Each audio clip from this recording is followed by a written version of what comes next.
Hello, this is Gambia 24 with me, Sohna Tunkara. Let's look at our news bulletin.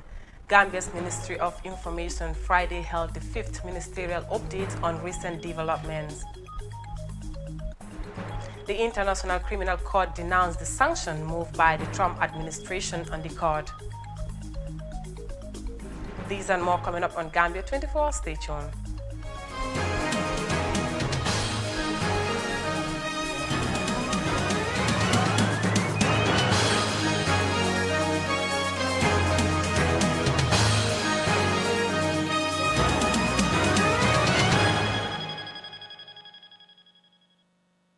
Welcome back and thanks for joining us. Gambia's Minister of Information and Communication Infrastructure said the Ministry of Health have started working on the construction of temporary treatment centers in the North Bank, Lower and Central River regions of the Gambia. Asetu Tamba has more. The provisional COVID-19 treatment centers are supported by the country's Department of Social Welfare, the World Health Organization, and the UN OPS, an operational arm of the United Nations helping partners implement aid and development projects. The Ministry of Health currently using hotels as treatment and isolation centers, in addition to the Sanitarium and the Medical Research Council unit treatment centers. Information Minister Ibrahim Silla told in a weekly ministerial press briefing on Friday that the initiative will tackle the lack of treatment centers. Expansion and refurbishment of Ndemban Treatment Center is in progress, and the WHO and UNOPS have already started working on the construction of temporary treatment centers at Eseu, Jarasoma, and Bansang, which are expected to be handed over on the 9th of October 2020. With a lack of space to host every COVID-19 patient, the Ministry of Health has developed a strategy where patients in home isolation will be assigned doctors for daily monitoring. Meanwhile, in an effort to promote positive behavioral change to curb false information on COVID-19, the Ministry of Health is working with community elders to raise awareness, according to Ibrahim Silla. In the area of sensitization and raising awareness about COVID-19, the Ministry of Health has now strengthened partnership with district chiefs, religious and traditional leaders, key influencers, and traditional communicators to communicate clearly, consistent, and reliable COVID-19 messages to promote positive behavioral change and dispel rumors and misinformation. During the 2014 and 2015 Ebola outbreak in West Africa, the Gambia have received millions of dollars to strengthen its response. And with COVID-19 raging, the government has received millions of dollars to support its response. These were suggestions that these huge resources could have been invested in building an infectious disease hospital and to train more doctors and nurses. Ibrahim Silla said, the Ministry of Health is planning to put in place an infectious disease center, the country's first, to be funded by the World Bank. Reporting for Africa News, I am Aissatou Tamba. From that report by Asetu Tamba, barely a day after the U.S. imposed sanctions on the chief prosecutor of the International Criminal Court, the court denounced the move by the Trump administration. The U.S. Secretary of State Mike Pompeo announced the sanction on Gambian-born ICC Chief Prosecutor Fatou Bensouda in a unilateral foreign policy. Although no specific reason was advanced, the U.S. is concerned over the ICC's investigation of alleged war crimes committed by American military troops in Afghanistan. The ICC had on Wednesday described the U.S. decision as unprecedented and constitutes serious attacks against the court and the rule of law. Now, with me on this discussion is Dr. Johan Lembach, National Security and Foreign Affairs Legal Analyst, based in Washington, D.C. Hi, good to have you on Gambia 24.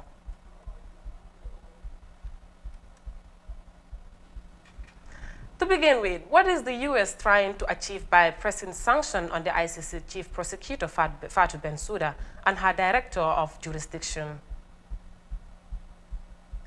I think first and foremost, this move is obviously unprecedented, but I think the United States is reminding the ICC that it is not a party to the Rome Statute and therefore does not have jurisdiction over the United States and the actions of military personnel abroad. While I think this is more of a political decision more than anything. But the reality is that the investigation will continue. Whether or not the United States government wants to be a part of it, whether or not the United States government wants to hand over evidence, right? Because the reality is, who's going to compel the U.S. to do such? The most powerful country in the world. But I do think that it undermines the interest of the U.S. government, because when you don't cooperate, and the results that come out will be one-sided, and the side of the U.S. government will not be presented.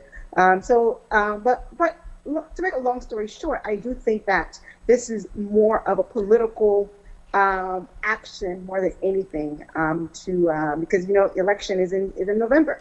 So is the United States under President Trump sending the right message to the world by opposing the ICC?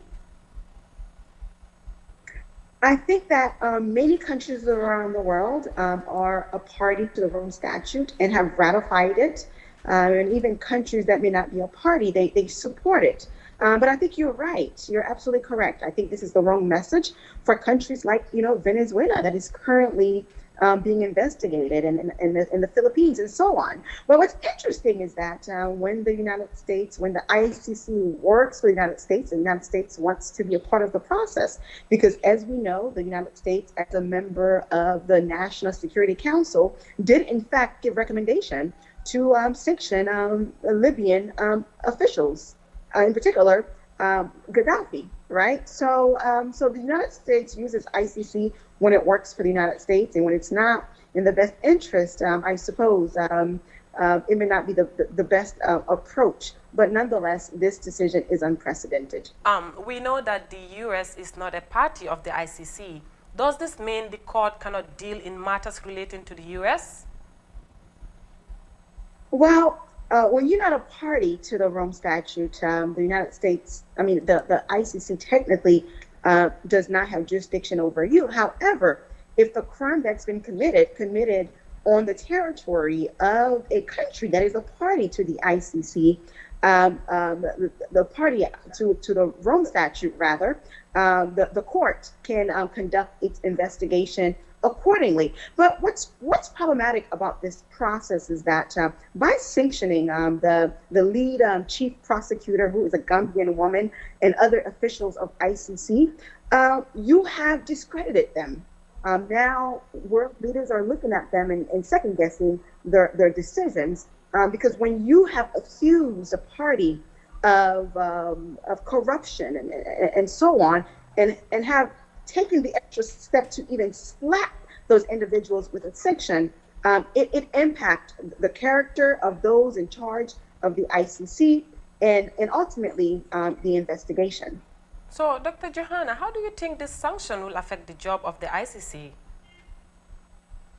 I think, as I said earlier, I think that you are the chief prosecutor, right? And you have a sanction that has been slapped. You've been slapped with a sanction by the most powerful country in the world. So anybody would be concerned, right? And I don't think the chief prosecutor is unique to this. I think that it is a distraction. I can't speak to the allegations because the U.S. government has not presented any specific facts other than the fact that the U.S. has accused the chief prosecutor and others of corruption. But nonetheless, I can only imagine how it impacts your mental capability to continue on. But I think the chief prosecutor and her staff will continue to do the work that they were put in office to do, and that is to ensure justice is provided at the international level. Okay, Dr. Johanna, thank you so much. Thank you so much for having me. Washington, D.C. based foreign affairs and legal analyst, Dr. Johanna. Now, moving on to our rest of our stories. Health for Frontline Workers is a group of young volunteers who are teaming up with the Gambia Chef Association and the Red Cross to give food to COVID-19 frontline workers. The initiative is set to give hands up to healthcare workers, complementing their efforts. Ibrahim Sonko files in this report. The volunteer group set up by Lamin Jaju, a Gambian based in the United States, said it wants to give a hand up to frontline workers as part of complementing the government's effort in the fight against the pandemic. And Sumana Kamara, the coordinator of the group, said it was important to provide food to COVID-19 workers so that they do not have to leave their stations in search of what to eat. Because we understand that some of the frontline workers might walk through the day and they are not able to get anything to eat. And if that happens, that would mean that they would have to leave their post to go and find out, something that they would eat, leaving their post, and that might be detrimental. Understand that this is more of complementing government's effort. We also have this belief that for those that are in treatment centers, especially those that are patients, might be catered for by the government. So we thought also that it is also going to be very ideal that we are also able to help from another side. This is why we do not only target the Red Cross volunteers. We target security officers, we target doctors, we target nurses, we target anybody who is a frontline worker. So the president of the Gambia Chef Association told Africa TV there was a need to join hands to combat the coronavirus pandemic. This is a great initiative that all of us should embrace and come into it so that we can contain the COVID-19, which is actually affecting every single business in the whole world. The Gambia is not an exception. And then in fact, the most touched industry is the industry of which we are in, that's the tourism sector, of course. And that's why I've got a lot of if you see here, most of them are chefs, cooks from different hotels. The reason of their availability today is because all hotels are closed down because of the pandemic. So if we don't join hands together to come and combat this COVID, then we don't feel the need, or we don't feel the pain the COVID has actually got onto us. Alassane Senghor, the Secretary General of the Gambia Red Cross Society, said the initiative is a win-win situation. He said the collaboration is significant. We all complement each other. They have the food and the resources and the capacity. And we also provide the transport and our volunteers to distribute this. So for me, this is significant in the sense that it's a partnership, it's a win-win partnership that will enable us to help the frontline workers to have access to food because they're working too hard and they are committed and they are also sacrificing their lives. The volunteers made food deliveries at Ndemban Clinic, the National Health Laboratory, and to some selected security personnel who are also part of the frontline workers who are fighting against the coronavirus pandemic. Reporting for Africa TV, I am Ibrahima Kebi Sonko. From that report by Ibrahima Sonko on volunteers distributing food to frontline workers, Gambia's Minister of Information and Communication Infrastructure said Senegalese health experts had shared useful information with Gambia on tackling the coronavirus outbreak. Our Makolo reports.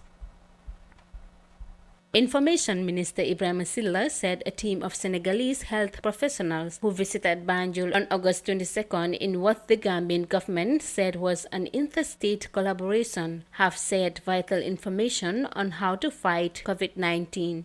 Silla told a weekly ministerial press briefing on Friday that the Gambia will fix gaps identified in its COVID-19 response. The counterparts from Senegal exchange useful information on their experience in dealing with COVID, in dealing with mass testing, and also management of quarantine cases. The Ministry of Health also provided information on the efforts that are going on the ground here, and those notes have been compared. And where the gaps existed, our Ministry of Health actually, improve on some of the gaps that actually existed, and now we are seeing that effort, in the direction of implementation. The Minister of Information spoke on a number of cross-cutting issues, including managing cross-border travels, as the annual religious feast of Magal Touba is set to hold in Senegal in October. It is not yet certain whether Senegalese authorities will allow the Magal to hold or whether Gambian authorities will allow people to leave for Senegal and return as community infection rise. Yes, we have been hearing that the Magal is going to take place in October, I guess. And we are not sure yet whether people will be traveling from here. But as far as the Gambia is concerned, the rules right now as they apply are clear. I mean, we have a community infection, and that the country is mindful that traveling to gatherings like this, where it is likely that people will come in large numbers, and observing the rules related to COVID-19 may be difficult in such situations. And as a result, that is a concern for the government of the Gambia, that is a concern for the Ministry of Health, and at the appropriate time, measures will be made public so that people know what to do, and they will know the position of the government on this. When the President Adama Barrow received the Senegalese health delegation led by that country's Director of Health Emergency Operations, Barrow said he was turning to his brother, President Macky Sall, to tap from Senegalese experience in managing the pandemic. The Gambia's health and economic sector have been ravaged by the coronavirus outbreak. For iAfrica TV News, Awa Makalu. Smile for Life. A community-based organization at Sanyang village in the Gambia is generating knowledge and informing locals on sea turtle conservation, climate change and biodiversity challenges. Sea turtles are reptiles with hard shells that given them protection against predators. They evolved millions of years ago and live all over the world in different climate conditions. They are aquatic and so spend most of their lives in water. With the 7 species of turtle worldwide, only 4 species exist in the Gambia. Omar Toure has more. The Smile for Life's manager says the idea behind the turtle preservation is to prevent them from extinction. Adult sea turtles live in shallow water and near the coast, but occasionally enter the open sea, while some stay near coral reefs or rocky areas. Male sea turtles rarely leave the sea, but for the female, beaches are crucial as they come to the shore to lay eggs into the nest. They travel to the beach and dig a nest into the sand to lay eggs. A turtle lays about 110 eggs in a nest. Manager Omar Sanyang explains. This turtle just came last night. I think I show you the track. You know, the track that the turtle followed to come, and he has to survey the place where to nest first, a safer ground that the monitoring lizard will not disturb or come and destroy the eggs, and then even the poachers to hide so that the eggs will be in a safe place and they can hatch peacefully. So once it comes, it lays egg 3 times in a season. Because 46 to 56 days, that's the hatching period. So you have to be monitoring the eggs every now and then. Every day you have to go to the hatchery to make sure that you monitor. Once you see the sun goes down, then you know that the eggs have hatched. Sea turtles face danger from poachers who usually attack them and leave them with serious injuries or sometimes kill them. This turtle was attacked by poachers and it has to be taken to the veterinary clinic at Makasutu for treatment. Poachers pose a great danger to both the reptiles and the conservationist Omar Sanyang again. Some of the poachers do go with weapons, machete, knives, arrows, all those to hunt for turtles. So if you are not equipped, at times you stop them, they are always aggressive. So this is why we are also mindful. Now we're working with the sea rescue so that they can also help in terms of arresting them. A turtle has an average weight range of 80 to 200 kilograms and a straight line carapace length range of 70 to 95 centimeters. The maximum weight reported is 545 kilograms and the maximum length is 213 centimeters. A pet turtle has a lifespan between 10 to 80 years, while larger species live over 100 years. The Gambia is under increasing anthropogenic pressure from subsistence, economic and development purposes. This has a huge impact on the health condition of the coastal ecosystem. This is why Smile for Life is raising awareness to protect the sea turtles from extinction. For Africa TV, Omar Ahmad Toure. From that report by Omar Toure brings this edition of Gambia 24 to an end with me, Sohna Tunkara. Please do join my colleague Ibrahim Agay with the news in Wolof shortly. Good evening.